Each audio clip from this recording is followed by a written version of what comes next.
Wonderful. Thank you so much, Trevor, for that very kind introduction.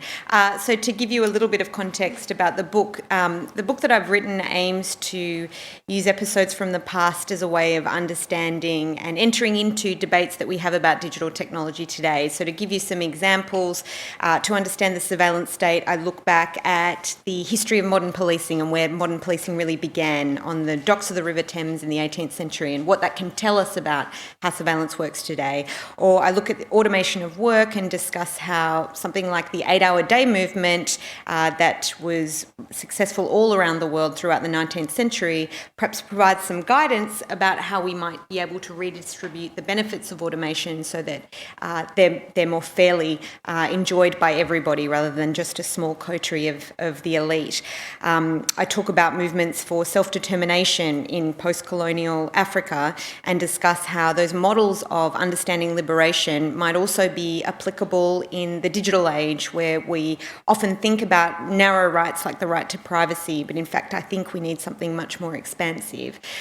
So that's the idea. The idea is to build an audience of people with a common understanding of history, or at least a platform for a discussion about it, trying to bring together people who maybe already know a lot about history and politics but are unfamiliar with how to discuss technology or are nervous about participating in technology policy debates, trying to make it accessible to them. And then also, on the other hand, trying to speak to people within the technology industry itself who might be coming to these political questions perhaps for the first time and looking to make an argument to them about the kinds of histories that they should be thinking about to fuel their activism in the 21st century.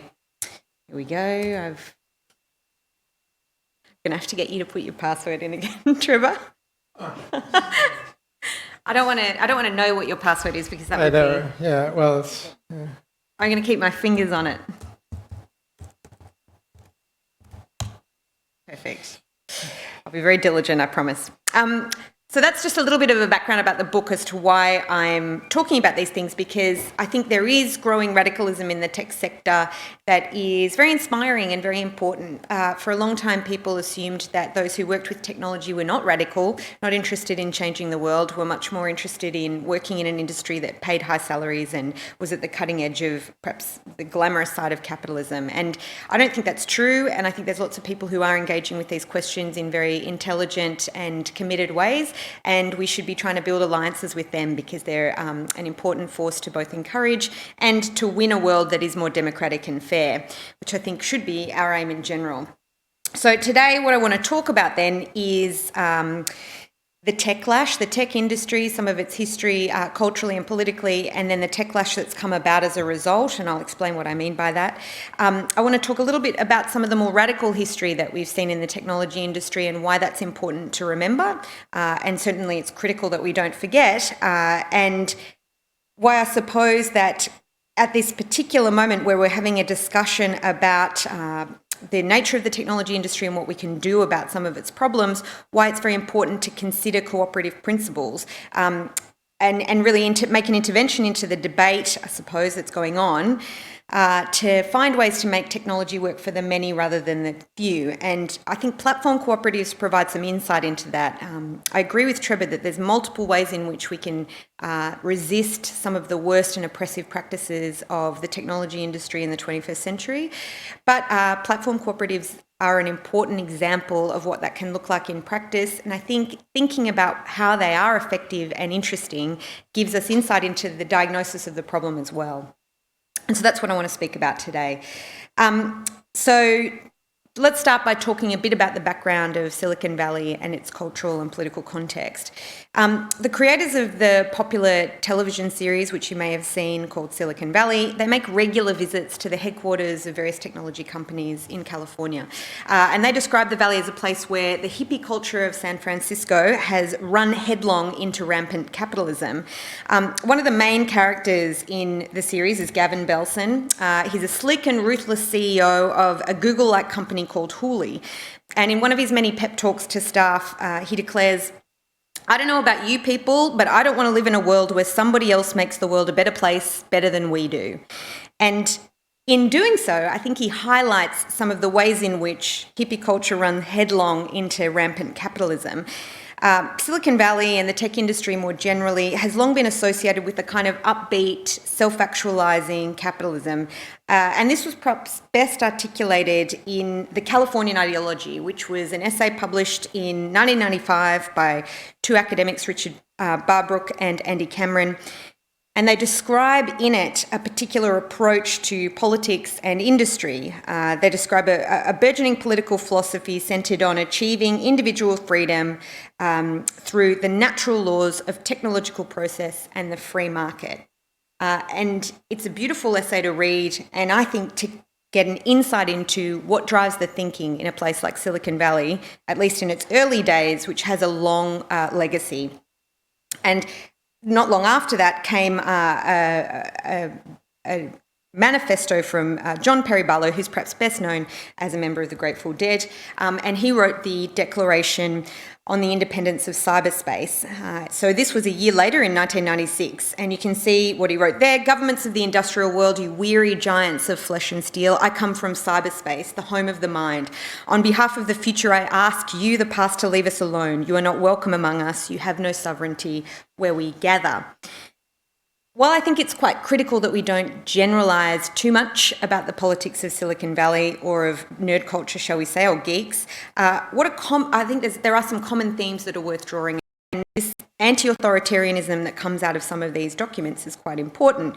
It's a commitment of sorts to flattened and open, decentralised forms of power in resistance to government authoritarianism. And for a period at least, that appeared to be perfectly compatible with the market. It seemed like it was very possible to reject government and to support the market and the making of profit quite easily, and to reconcile those two without difficulty. But since 2016, I think things have started to change, and this is what is commonly known as the techlash. So this is the year of Brexit. This is the year that Trump made his ascendancy to the White House, and there's been a growing sense, especially in the English-speaking world at least, that the role of technologies in our lives may not be neutral, and in fact it may not even be positive at all. So things like the Snowden revelations, Cambridge Analytica, scandals associated with major technology companies working in partnership with oppressive governments and the military, as well as very opaque data sharing practices where it often feels as though companies might know more about us than we even know ourselves, and what then creates a power dynamic that is deeply troubling for many people.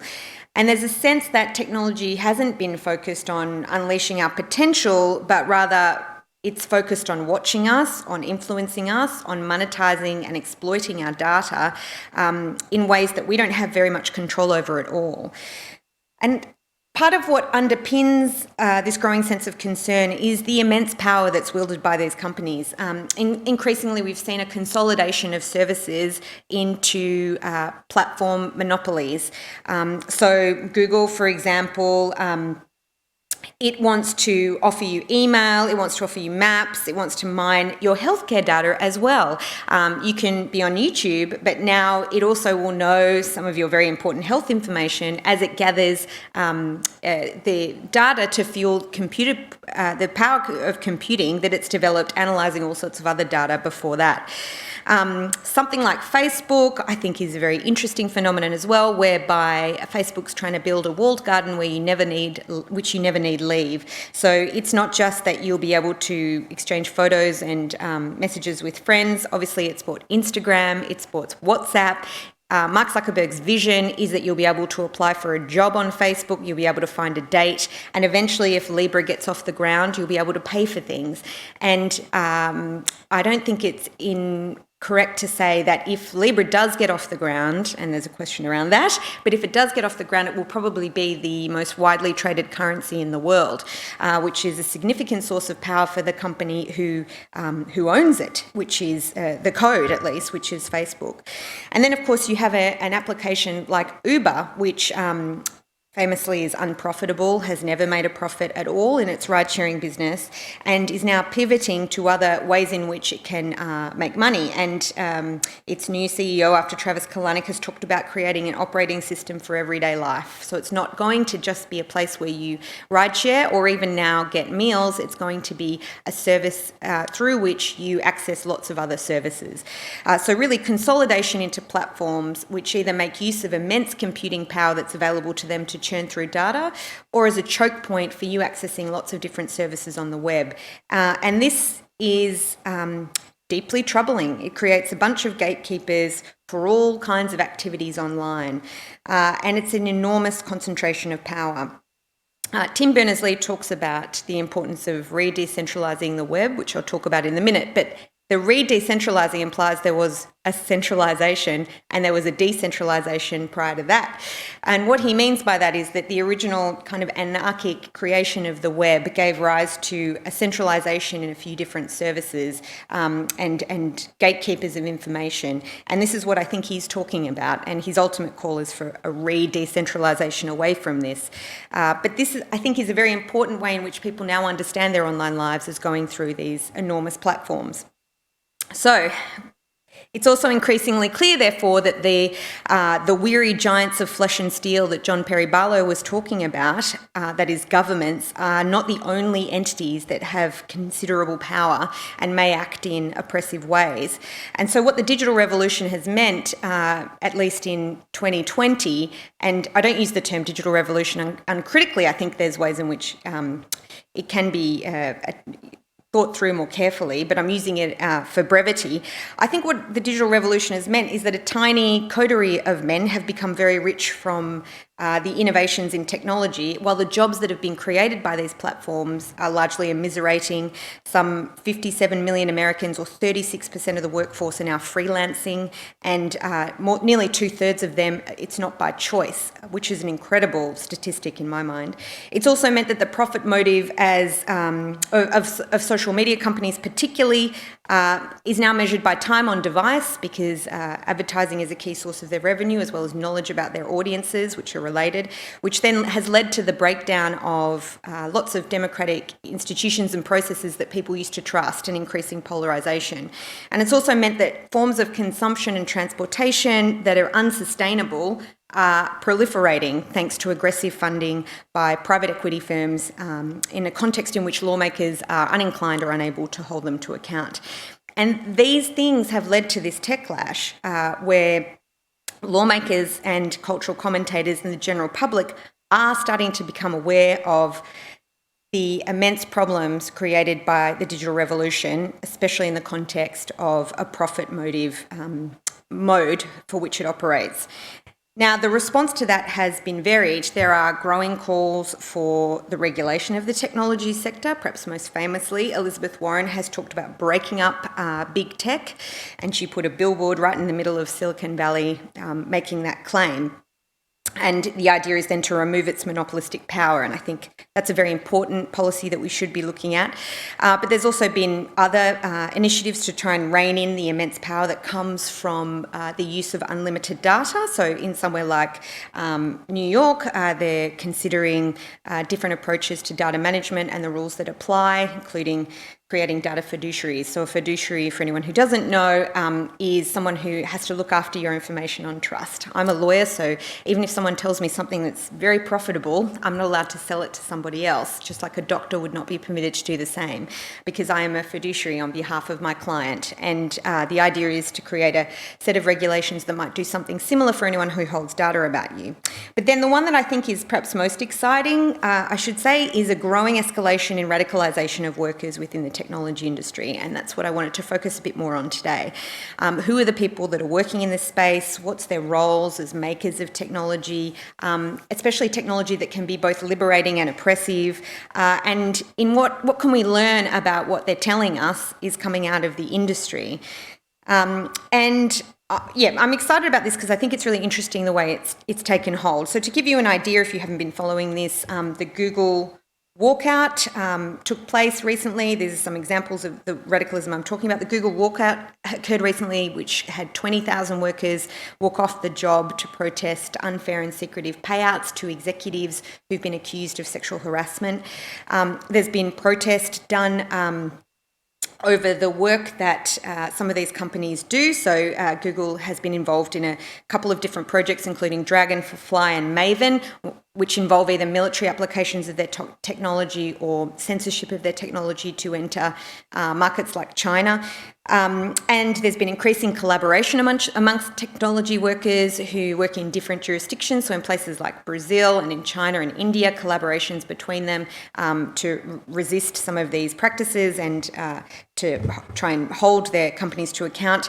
And finally, I think, which is also very interesting, growing concerns about how the technology sector is making use of labour that isn't as skilled as, say, coders, what you might usually think of as a technology worker, and how that's very exploitative. So, or in some of the readings you might have seen in the course, there's a discussion about how workers in the Facebook cafeteria are unionising, and that's happening in other places as well throughout Silicon Valley. So the non-traditional technology workers are collaborating to demand better paying conditions, and this is highlighting the different ways in which these companies treat their workers, which I think is quite interesting. I think it's interesting because it's not the traditional form of worker organisation. Normally when worker radicalism happens, it's about paying conditions. But these things, as you can see from what I'm talking about, they're much more industrial-wide issues. So what's the industry doing in general at all different facets of it?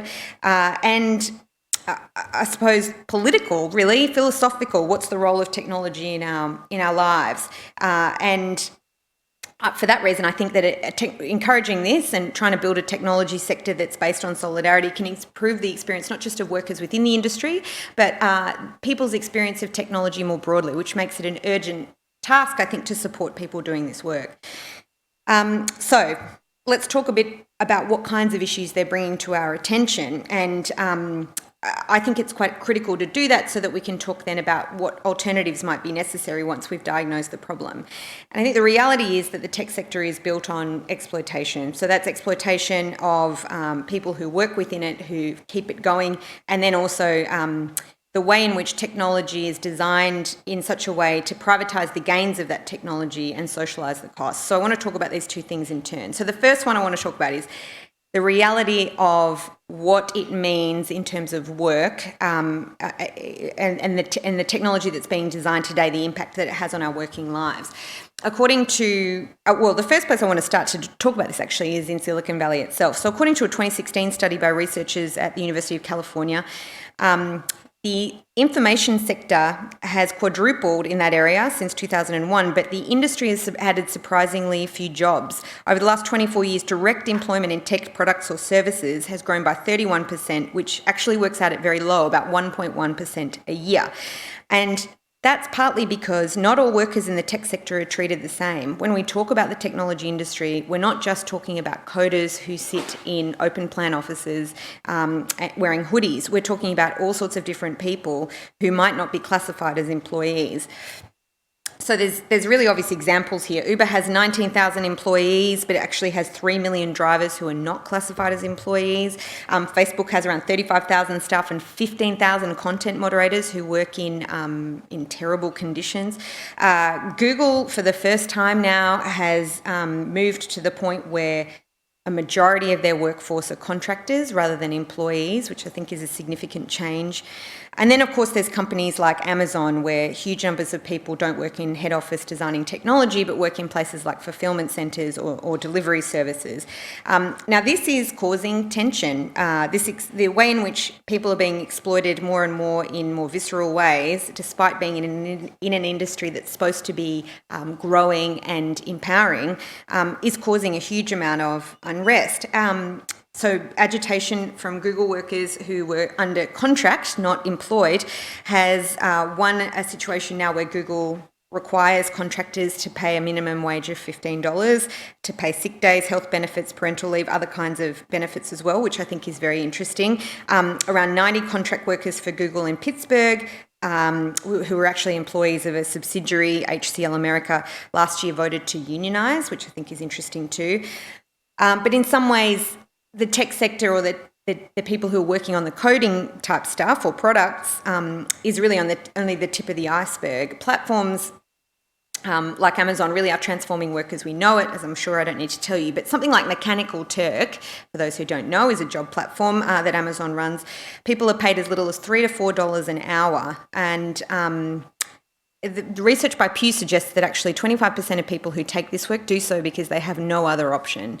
So essentially these technology companies are therefore facilitating work through their platform monopoly that is deeply exploitative. And for those who manage to organise as well in these circumstances, of which there are many examples, it's also important to remember that the backlash is swift and powerful. So drivers for Amazon, an Amazon delivery firm, not Amazon itself, did attempt to unionise in 2017, according to BuzzFeed. This was reported. There was a Detroit area company called Silver Star Delivery, which voted to join the Teamsters, but within weeks of that vote, the drivers were reported to the National Labour Relations Board that they'd been fired in retaliation for joining the union. And a few months later, Silver Star itself they shut down their Michigan operation entirely. And not long after, and I think very troubling move, Amazon held meetings in Chicago with management from local delivery firms that it relies on to offer its service. And according to reports from people who are in that room, the purpose of the meeting was to say, here's how you don't let your company get unionised. And part of the reason was, if you do let that happen, we won't work with you any longer. So these are companies that are deeply hostile to workers organising themselves because the exploitation is what drives their profit. So for that reason, I think when we talk about exploitation from technology in the space of work, we shouldn't be thinking just about people who are organising in headquarters of these companies, but actually that there's lots of radicalisation going on at all different levels of the industry that we should be paying attention to. So the other way in which I think the tech sector is very exploitative that I mentioned before is the idea of the social costs of the wealth accumulation that's underway. So I described it as privatising the gains of technology and socialising the costs. And this is probably a more political kind of idea of exploitation, but it's perhaps best encapsulated by Facebook's motto, which it's since abandoned, which was move fast and break things. So the implication being that someone else will pick up the pieces, someone else will bear the consequences of technology and products that are pushed out too quickly. And there's all sorts of ways in which this is occurring where people are having technology, they're experimenting with technology in real time. And I think Iowa is actually a perfect example of this. A company creates a product and it looks like they're testing it out, in essence, on the night it's being used, and it all goes horribly wrong. But that's perhaps more anodyne. There's other examples that are much more troubling where advertising algorithms, there's lots of examples of this where they might do things unintentionally, like create, Google had an automated ad category where you could look at it, you could show an ad to a particular audience that was suggested by them that included things like Nazi sympathiser. Because it's an automated function suggesting audiences that you might advertise to, nobody thought to code to prevent that kind of conduct because they're pushing out stuff quickly and they're not thinking about vulnerable users. They're not thinking about what their responsibility is to others who might bear the consequences of that kind of conduct. And there's other examples of this, including racialised versions of these kinds of things. There's been plenty of companies who've been accused of digital redlining. LinkedIn, well, Facebook is one of them. LinkedIn's also been accused of showing ads to particular age groups for job ads in a way that I think shouldn't be permitted if you were designing technology in a way that actually was aimed at being empowering and had vulnerable users in mind. The reason they're able to do this, of course, is that they don't have to bear the social consequences of that kind of conduct. Their priority for profit making is time on device. The polarisation that might come about as a result of that is not a consequence they feel responsible for. I'm not just saying that. That's actually almost exactly what Mark Zuckerberg said after the 2016 election, and it took his workers saying to him that he did bear some responsibility for what occurred during that period in terms of polarisation, for him to accept that that was true. And so that's, I think, really the key problems that are a result of the way in which the technology industry is structured, the exploitation of working people that's being exacerbated by technology, and a market system that allows people to make money without having to bear the social costs of doing so. Now, there's many ways in which we can try to limit the way in which companies behave like this and the negative outcomes that they produce, or the way in which they fail to meet our expectations. I'm a lawyer, so I like laws, so I always think laws have an important role to play. But workers are also a very important source of power. They can have a say in the ethical considerations of their work. They can blow the whistle and expose injustice. They can expose bad behaviour from within the company, which is critically important at a time in which it's very difficult to learn about these issues, and I would encourage them to do so safely. They can also bring a design perspective to methods of solving these problems, which is very important. But, I suppose, so what I'm getting at is, in the middle of this conversation about regulating big tech, I think organised workers are a significant source of power for making sure that any regulation that comes about is well designed, is accurately targeted, and will have a strong impact. And I suppose I wanted to return then to talking about why I think that's very much possible in the technology industry, and why I think that what it comes down to is that structure very much determines substance in these productive environments. So what I mean by that is the conditions in which you work, the structure in which you labour and produce things will have an impact on what you produce. And I wanted to return to that idea that there is a cultural commitment in the technology sector, for better or worse, or in different ways, to, or at least an openness is perhaps what I should say, to flattened and decentralised forms of governance. And I think that can be applied not just to criticisms of authoritarian governments, but also criticisms of oppressive companies, that we can start to find ways to translate democratic principles from the public sphere into the private and economic one.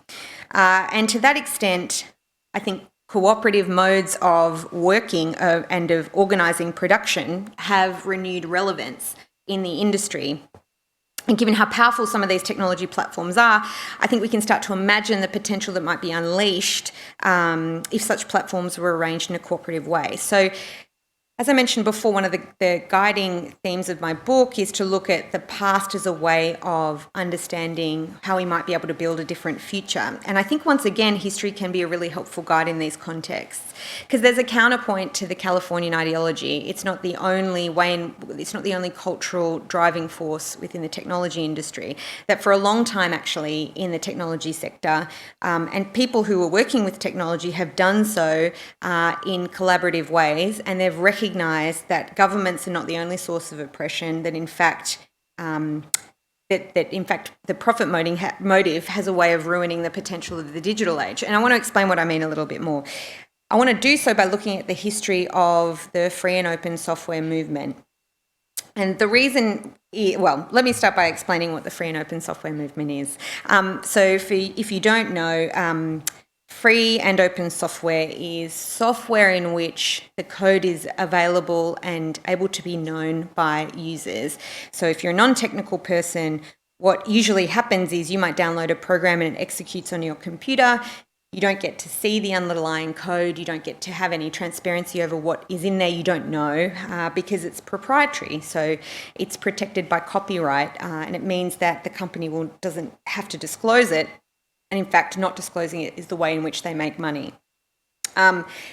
What that means, however, is that it requires people to work in particular ways. So they work in companies that produce software in narrow environments. They have limited time to test it. They have limited relationships with their users.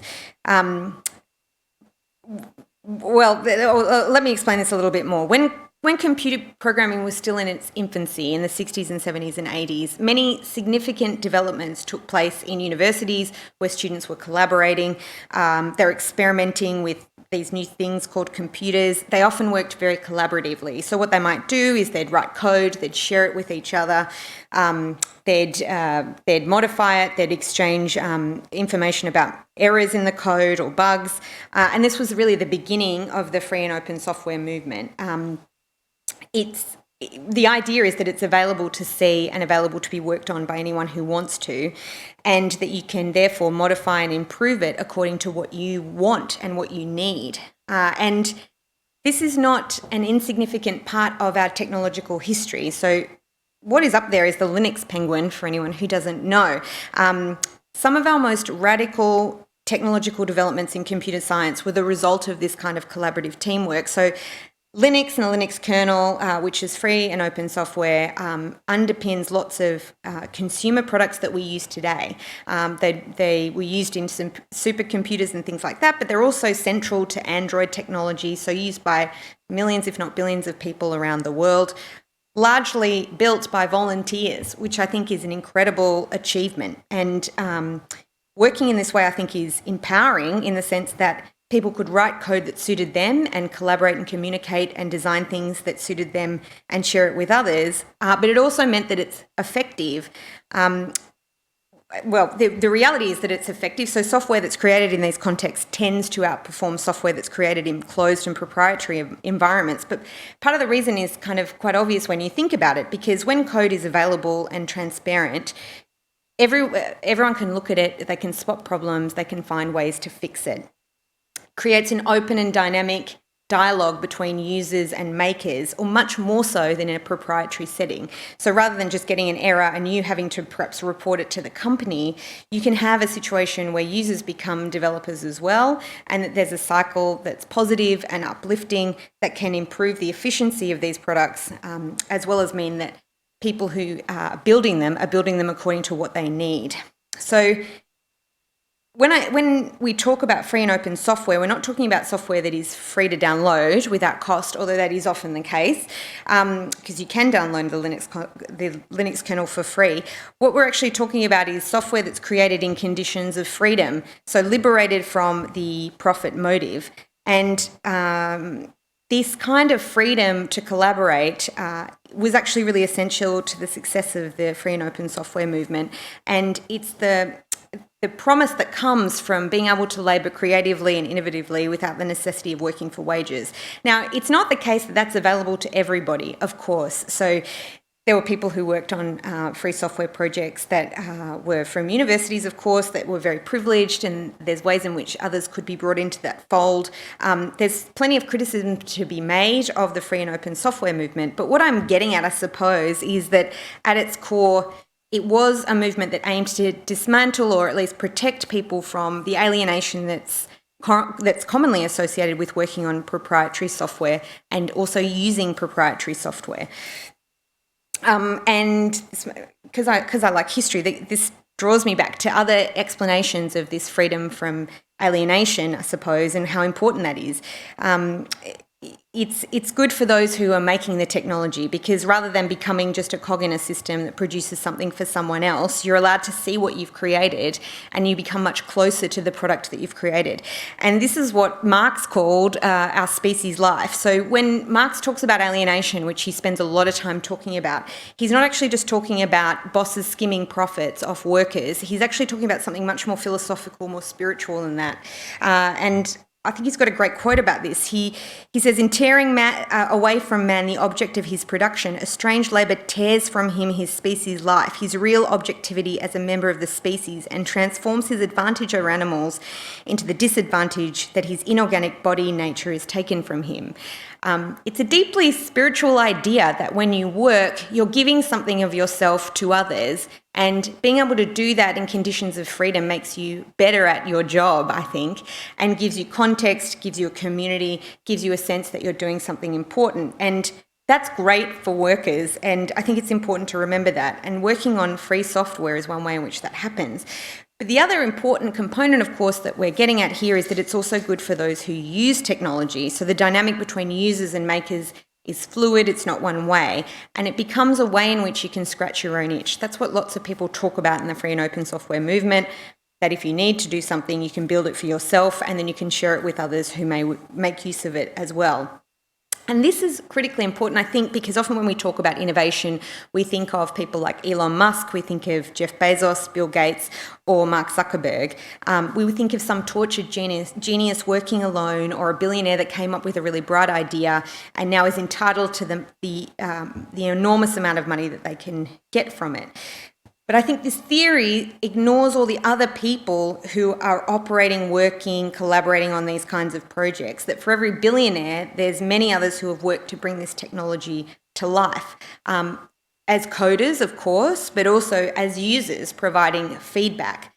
And what we then get in those circumstances is technology that's designed not just for the average user, which is usually conceived of as a white man, but instead an array of different users, a diversity of users. And what can also be prioritised is those who are most vulnerable, so that technology can be built with those people in mind rather than just the average single person without heedless to the consequences of how others might experience it then. So what I'm getting at here is I think the structure in which you work does have an impact on the substance of what you create. The great systems theorist Stafford Beer talked about the purpose of a system, or his quote was, "The purpose of a system is what it does."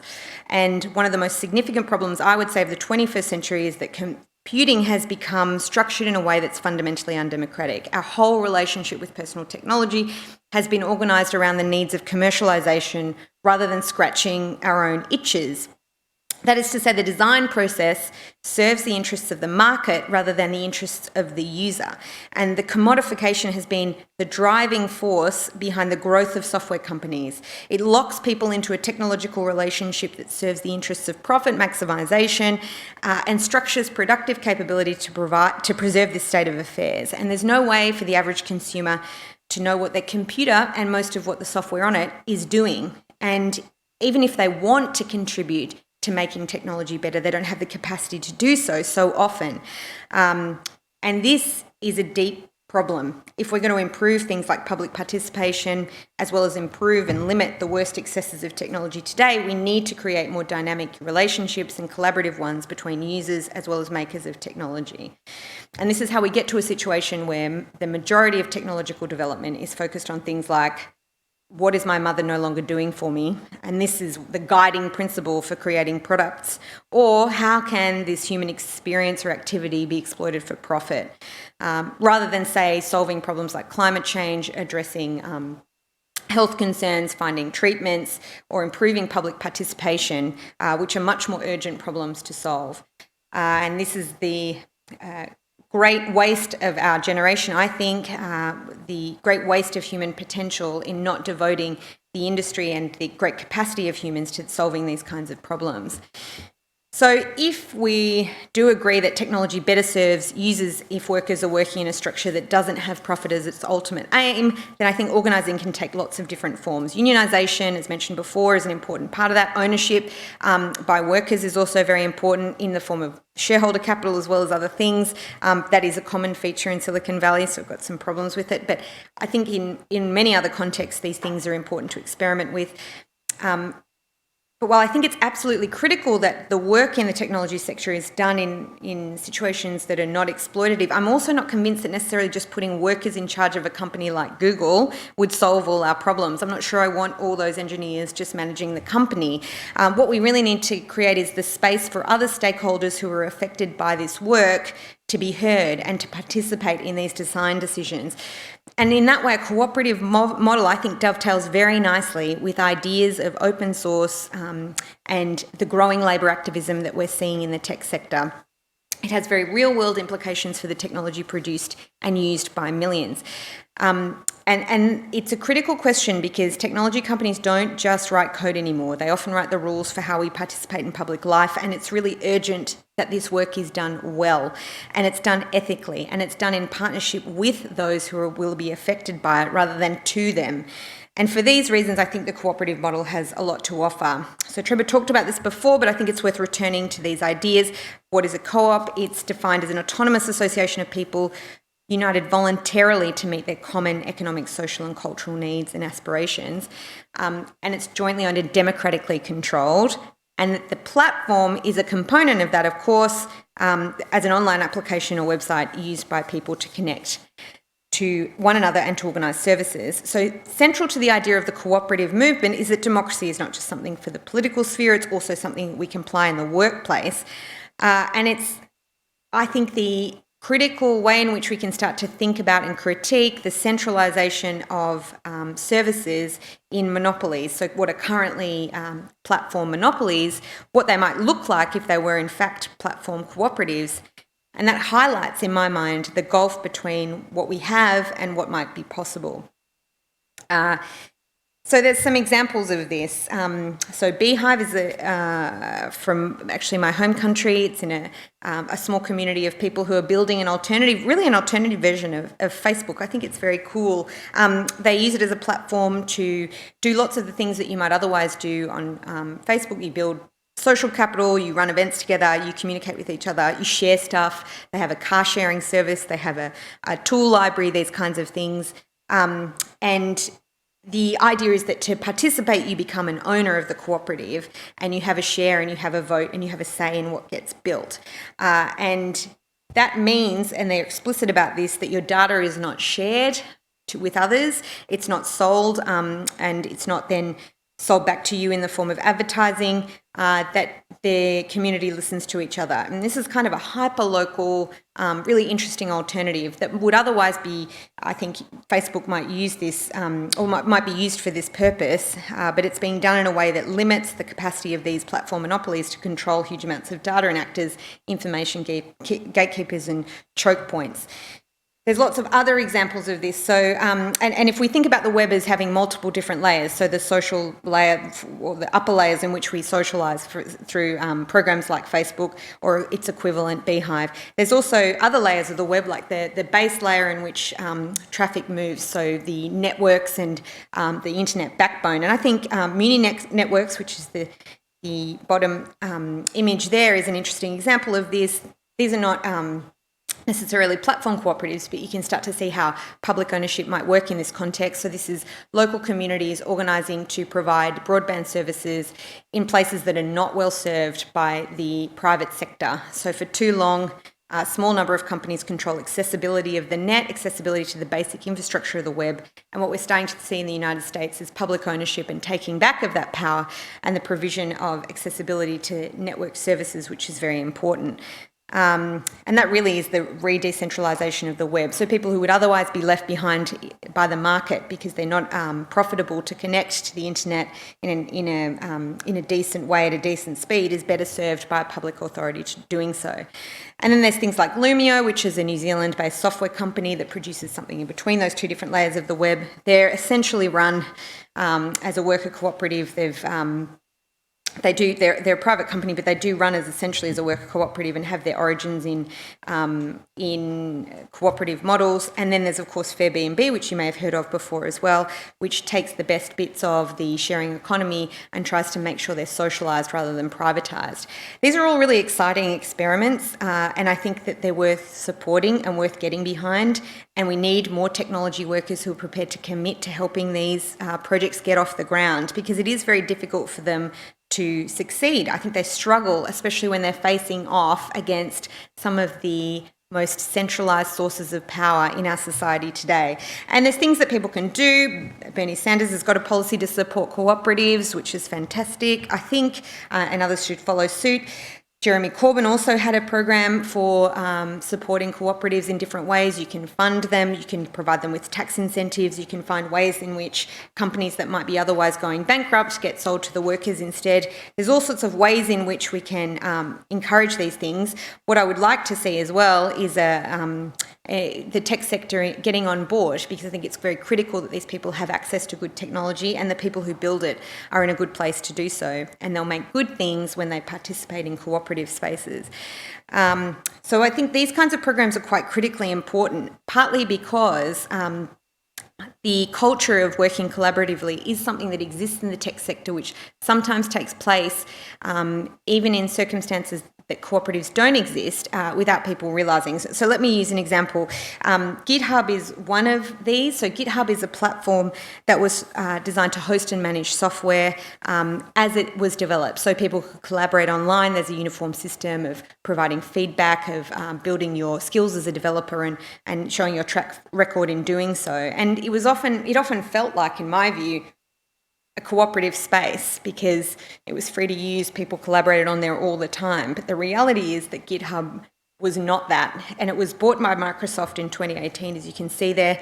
people feel very concerned about this, I think, because this is exactly what we expect will happen if cooperative spaces and cultures are not protected. They'll be raided by large technology companies who have considerable power and an interest in doing so. So we need to find ways to protect and legally preserve cooperative spaces as they exist in the technology space, or that culture, so that we can make sure that they can turn into something better, not be raided and privatised and used by companies to entrench their power.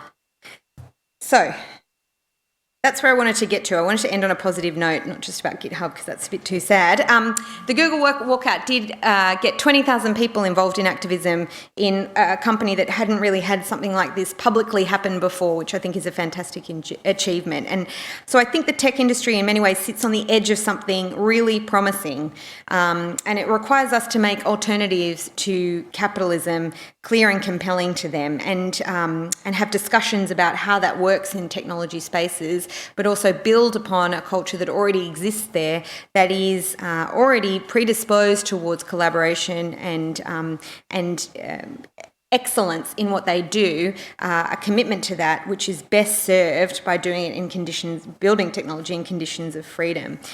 And the activism from the Techlash gives us a real opportunity to talk about that and push for alternative models of structuring work. And I think platform cooperatives have a lot to tell us about both the problems that exist in platform monopolies and how we might be able to build technology in conditions of freedom that does what it's supposed to do on behalf of people rather than billionaires.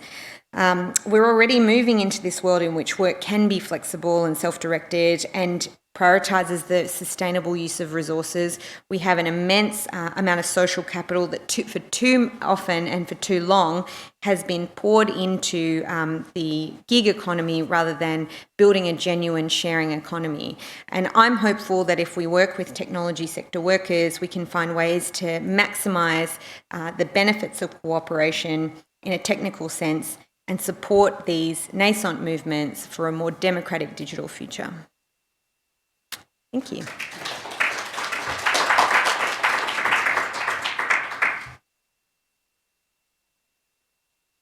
Excellent. So thank you very much, Lizzie, for this talk. And this is the exciting moment when we cut off the live stream. So thank you very much for everybody who listened. And we will see you next week, Wednesday at 6 p.m. Eastern Standard Time. So tune back in and thank you for listening.